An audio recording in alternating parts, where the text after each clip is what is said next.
Ahora nos trasladamos a esta zona también de nuestro matinal para hablar con una de las voces más influyentes del país en materia de cambio climático. El día de hoy nos acompaña la doctora Camila Fernández Ibáñez, directora del Centro Copasco Astal de la Universidad de Concepción y además copresidenta del Comité Científico Asesor de Cambio Climático de Chile, que participó activamente en la COP30, específicamente en Brasil, y su trabajo fue sin duda relevante, importante dentro de lo que se está haciendo en materia de gobernanza climática, de discusiones y de avances, sobre todo de cómo la ciencia tiene un rol fundamental para el desarrollo sustentable, no solamente de Chile, sino del mundo. Qué alegría tenerla nuevamente, doctora. Gracias por invitarme, quedé agotada. Es que, doctora, usted hace demasiado. Yo creo que hay que relevar y tomando el punto que usted menciona, mujer científica, y de verdad es un honor poder entrevistar a una de esas voces influyentes del país. Muchas gracias. Así que es un honor además estar aquí liderando también. un tremendo equipo. Sí, muchas gracias. Sí, bueno, queríamos hablar de toda la experiencia, de todos estos años de trabajo también que tienen relación a un punto crucial y que tiene relación, ¿cierto?, al cambio climático. Se viene el verano, ¿cierto? Contamos como país con 4.000 kilómetros de costa. ¿De qué manera debemos responsabilizarnos al tener una directa relación con estas características que tiene nuestro país si de cambio climático se trata? Bueno, Chile hay que verlo realmente como una casa sin fachada. Ya estamos de plano abiertos a todos los cambios, digamos, y todas las influencias que tiene el océano Pacífico, pero el océano Pacífico per se absorbe todas, digamos, los estresores y todas las presiones ambientales del planeta. Entonces es un punto crítico. Nosotros tenemos problemas de todo tipo, tenemos problemas de escasez hídrica, se nos vienen los incendios, ya empezamos ya la temporada de incendios este otro fin de semana con la ola de calor que hubo, y tenemos problemas de manejar nuestros recursos naturales, tenemos problemas con los nichos de pesca, tenemos un montón de estresores. ¿Cómo abordarlo? Bueno, de forma integrada, ¿ya? Escuchando la evidencia científica y tomando decisiones que tengan el cambio climático como centro, ¿ya? En las previsiones, en la parte financiera y sobre todo en la parte social. Si algo salió de la COP30 este año es que hay un reconocimiento de la asociación directa entre cambio climático y salud, ¿ya? Ya no tenemos tanta prudencia al hablar de que el cambio climático cuesta vidas, porque es así. Y a nivel internacional ya la evidencia lo está diciendo. Ya las personas que hoy en día van a tener, digamos, daño o costos directos relacionados con el cambio climático tienen más o menos 20, 30 años. Entonces son adultos ya que están tratando de llevar sus actividades productivas en este ambiente que es de una complejidad sin precedentes. Doctora, hablábamos de la sustentabilidad de este trabajo que usted ha realizado junto a todo su equipo. Estamos hoy en día en una triple crisis climática, pérdida de biodiversidad, contaminación, cambio climático, y sobre todo esto no solamente se replica en nuestro país, sino en todo el mundo. ¿Cuál es el diagnóstico específicamente de usted desde las políticas públicas y ambientales para proteger todo nuestro ecosistema, en especial nuestro océano, y de cómo debe existir una gobernanza que vele también por el cuidado de ella? Hablábamos, yo recuerdo hace unos meses atrás, respecto de los glaciares, una ley de glaciares que lleva descansando en el Congreso aproximadamente 10 años, donde los glaciares cumplen un rol fundamental dentro de todo este ecosistema y no se protegen. Entonces ahí uno se pregunta, ¿qué decisiones estamos tomando como país para que se pueda velar por esa protección? Bueno, dentro de todo, ya Chile tiene sus complejidades administrativas y es verdad que, por ejemplo, ahora ya no tenemos CONAF, tenemos el Servicio de Biodiversidad, antes teníamos CONAMA, entonces vamos constantemente adaptándonos en la administración, pero pienso que ese proceso tiende hacia una gobernanza un poquito más responsable, ¿ya? Ahora, lo bueno que tiene Chile es que es un país que escucha la ciencia. Tiene este Consejo Asesor de Cambio Climático, que es un decreto presidencial, es decir, que tiene que estar ahí, ¿ya? Y luego se viene un Consejo de Biodiversidad que también va a ser por decreto presidencial, y eso implica que hay gente que está obligada a estar ahí, digamos, voluntariamente en realidad, porque nosotros postulamos, independiente de cuál sea el gobierno, eso es algo que es perecedero y es muy bueno, y en realidad es algo que no todos los países tienen. Si miramos un poco alrededor nuestro, tenemos el negacionismo climático que está tomando protagonismo, y en la COP30 se notó la ausencia de Estados Unidos, se notó bastante en todo, en realidad. No quiere decir que si hubiera estado el gobierno que hoy día tenemos en Estados Unidos, el resultado hubiera sido distinto. Pero se nota porque en el fondo las negociaciones en la COP tienen mucho que ver con la parte corporativa, financiera, con los costos-beneficios, y es verdad que si la primera economía del mundo está ausente, hay un interlocutor que no está haciendo lo que debería hacer. A mí me gustaría enfocarme hoy en una palabra clave que es la educación, la toma de conciencia, el rol social y la vinculación de la ciencia para poder acercar este tipo de temáticas a la ciudadanía. Finalmente, si es que la gente que está viendo no escucha, no comprende y no reacciona frente a lo que está ocurriendo, poco es lo que podemos hacer. ¿Cuál es el rol de la ciencia en esa esfera educativa? Es vital. Nosotros, bueno, hacemos todo tipo de gestiones y de actividades para asegurar que el mensaje salga, ¿ya? Es un equilibrio complejo también, pues lo hemos conversado en otras oportunidades y es uno de los temas que se habló directamente en la COP30, en los side events de la zona azul, sobre cómo enfrentar la ecoansiedad. Hay programas internacionales que están trabajando con jóvenes para decir, en el fondo, la situación es crítica. Sin embargo, siempre hay esperanza, siempre se puede hacer, y en el fondo la diferencia tiene que venir de uno, ¿ya? Y el mensaje siempre ha sido muy claro desde la ciencia. Cualquier persona, todos nosotros tenemos un rol que jugar, cualquier gesto que uno pueda tener cuenta, cada grado cuenta. Ya hoy día ya pasamos la barrera del 1,5, ya se sabe que la vamos a pasar. Están evaluando la posibilidad de hacer lo que se llama un overshoot, que es traspasar esa barrera, pero para volver luego a un escenario que sea climáticamente más amigable para el medio ambiente. Pero eso en realidad debería ser el último recurso. La idea debería ser siempre tratar de mantenerse en un nivel aceptable, como los 1,5, los 2 grados. Vamos en este minuto directo a los 2,5, 2,6, 2,8. Los niveles de CO2 atmosférico nunca han estado tan altos como este año, y es una contradicción vital, porque al mismo tiempo estamos hablando de sustentabilidad, estamos hablando de crisis climática.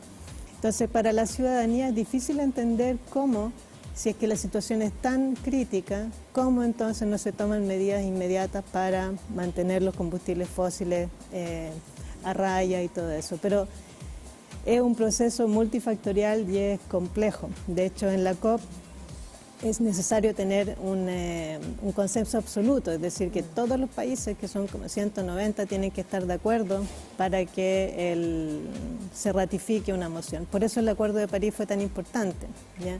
Y este año se celebraban los 10 años de ese acuerdo. Entonces, la presión social yo creo que es muy importante. La gente tiene que saber que el cambio climático está aquí para quedarse, ¿ya?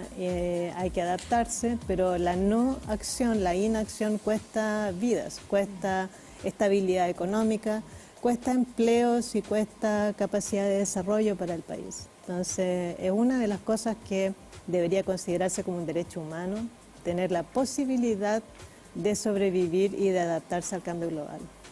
Doctora, usted tiene un rol clave en la toma de decisiones también dentro de este comité, y sobre todo se vincula con todas las autoridades para poder seguir reforzando este trabajo de protección a la biodiversidad, a los océanos. Dentro de su participación también en la COP30, ¿cuáles fueron esos avances que usted observó y tensiones? Porque de alguna forma también, usted lo comentaba, refleja parte de quizá la ausencia de ciertas potencias a nivel mundial como Estados Unidos, también reflejan quizá una mirada de cómo vemos el cambio climático y sobre todo la protección del medio ambiente. Bueno, nosotros fuimos en específico a presentar los informes Nexos que elaboramos este año.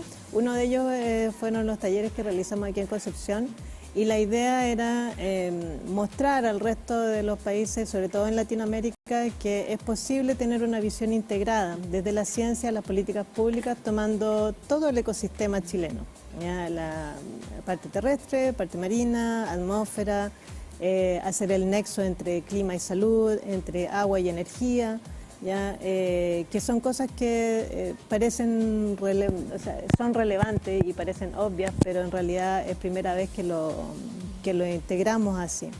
Y esos informes que ya van a ser lanzados en enero y que presentamos ahí tuvieron una recepción muy, muy buena, ¿ya?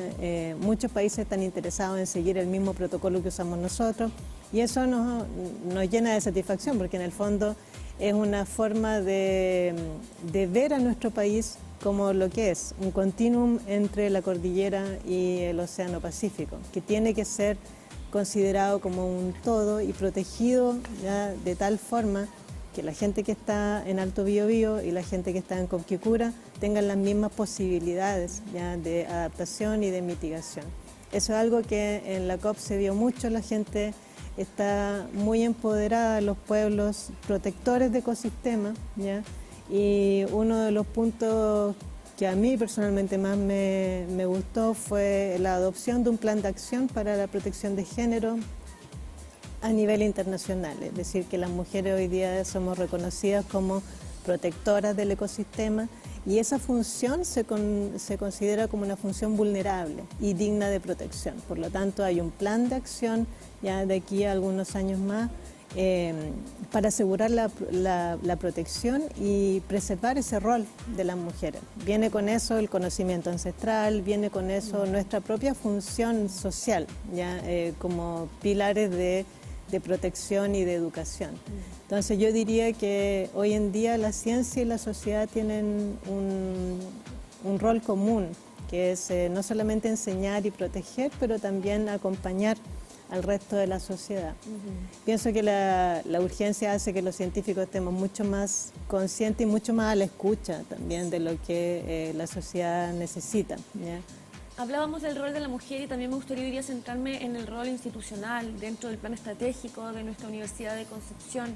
La importancia que tiene para la universidad el alcance de poder conservar el medio ambiente, de tenerlo dentro de las pautas más importantes, ¿cierto? Desde la práctica, desde sus estudiantes, desde la teoría, pero también desde el sentido de ser un alcance importante como universidad y como casa de estudios. ¿Cómo ves esa mirada también institucional? Yo la veo muy coherente. En realidad la universidad tiene este programa de oficinas verdes, el cual el COPA fue, creo que la primera oficina. Sí.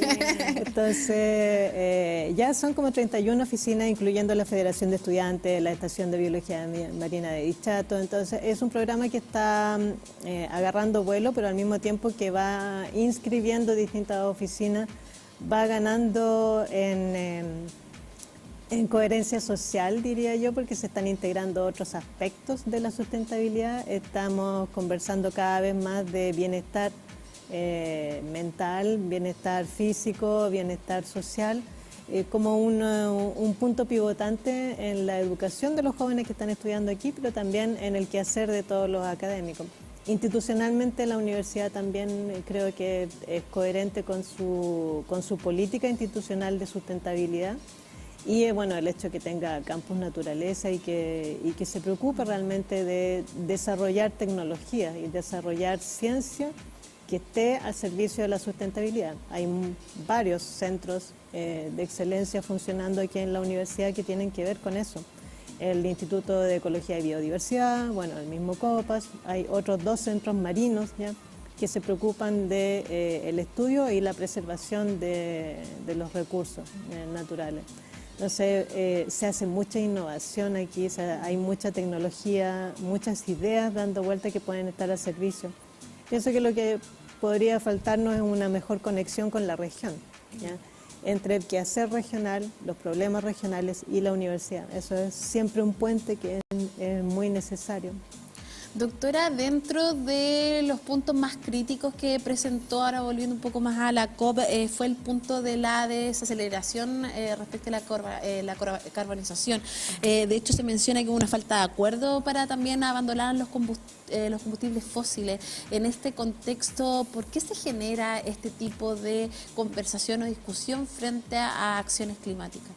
Bueno, lo que ocurrió es que en realidad en el informe final hubieron 48 horas de terror ahí porque hubieron muchas negociaciones entrampadas en algún minuto. Entre medio ocurrió este incendio justo en el momento más crítico, pero eso no quita que en el fondo entre la presión de los petroestados, ¿ya?, y los lobistas del petróleo, que en realidad entre 50.000 personas que andaban en la COP, 1 de cada 25 tenía que ver con la industria del petróleo. Es difícil llegar a estos acuerdos, ¿ya? Eso es una cosa, pero otra es, digamos, no hacer mención de los combustibles fósiles y del plan de acción. Esa era una de las cosas que estaba en la agenda, una de las cosas que debía ocurrir era tener un plan de acción para salir de los combustibles fósiles. Como eso no se logró, hoy en día tenemos un acuerdo sui generis, digamos, en Colombia en abril hacer una hoja de ruta y presentarla de nuevo a la COP, pero eso no es vinculante. Entonces, por un lado es una semivictoria porque hay algo, ¿ya?, pero ese algo no es vinculante y no representa un compromiso para los países que están contaminando más hoy en día. ¿Cuáles son los que están contaminando más hoy en el mundo? Hemisferio norte, la grande economía, principalmente Estados Unidos, India, pero también es verdad que los países del sur global, es decir, los países más vulnerables al cambio climático, entre los cuales estamos nosotros, están empujando con mucha más fuerza de lo que antes veíamos. Panamá, Colombia, Chile fueron muy activos en la COP en empujar porque existiera esta posibilidad de tener este plan de acción alternativo. Y curiosamente son los que no se presentaron. Bueno, Colombia estuvo, Panamá sí. Pero Estados Unidos en este caso de los más contados. Estados Unidos no, pero Colombia, Panamá fueron países que fueron muy vocales y muy activos y consideraron inaceptable que se omitieran los combustibles fósiles del informe final. Es por eso que finalmente se llega a este acuerdo, siempre un poco in extremis, ¿ya? Para hacer este plan de acción que, a pesar de que no es vinculante, va a existir y se va a conversar en la COP. Nadie tiene duda de que hay que salir de los combustibles fósiles. El problema es que esto es un proceso con una escala temporal bastante larga y un poco tortuosa que depende de la realidad política internacional. Y ahí es donde a veces se nos entrampan las negociaciones. Ahora bien, hay un plan de acción de reforestación que es muy bueno, ¿ya?, que también hay un plan de conservación y de protección, en realidad de demarcación de muchísimas hectáreas de selva amazónica, cosa que también es un bono porque no teníamos previsto que fuera así. Y este plan de acción de género y cambio climático que es muy importante porque en realidad las mujeres somos las más vulnerables al cambio climático y las mujeres en países vulnerables son doblemente perjudicadas y eso finalmente se reconoce. ¿Por qué no se llegan a esos acuerdos? Bueno, uno de los puntos que se está conversando ahora es si realmente necesitamos tener el acuerdo total de la Cámara o simplemente llegar a un consenso mayoritario. En este caso habían 80 países de 190 que estaban empujando porque se aceptara un plan de acción de remoción de combustibles fósiles. No se pudo porque necesitan los 190 signatarios. Es posible que la COP cambie en su estructura, cambie en su modus operandi para poder acelerar los acuerdos, pero también es cierto que llevamos solamente 30, ¿ya? Eso es menos que la escala de contaminación que llevamos nosotros. Entonces puede que en unos años más obtengamos mejores resultados. Directora, agradecerle una vez más la posibilidad de estar en contacto con nosotros como medio de comunicación y como medio UDEC. Siempre es necesario conocer todo el alcance que se genera dentro de la Universidad de Concepción, en este caso el Centro Copasco Astal, y todo lo necesario para obviamente toda esta contribución tan importante que realizan. Esperamos tenerla prontamente acá con más noticias y con más desafíos tan importantes, y felicidades por toda la labor desarrollada. Muchas gracias. Gracias por invitarme. Es siempre un placer conversar con ustedes, aunque no siempre tengo noticias tan buenas que entregar. Esperemos que nos tenga noticias positivas y sobre todo poder ir concientizando a la comunidad respecto de la protección de nuestro ecosistema, de nuestra biodiversidad. Hay una triple crisis. Antes hablábamos solamente de cambio climático, ahora hablamos de contaminación, de pérdida de biodiversidad, lo cual es preocupante, pero sabemos que hay esos agentes de cambio como usted, doctora, que están haciendo posible que por lo menos en nuestro país podamos proteger nuestra biodiversidad. Así que muchas gracias. Gracias a ustedes. Nos vamos a una pausa comercial para ya seguir con todo lo que este día miércoles nos prepara. Conversaciones interesantes como estas son las que se vienen, así que no se vayan.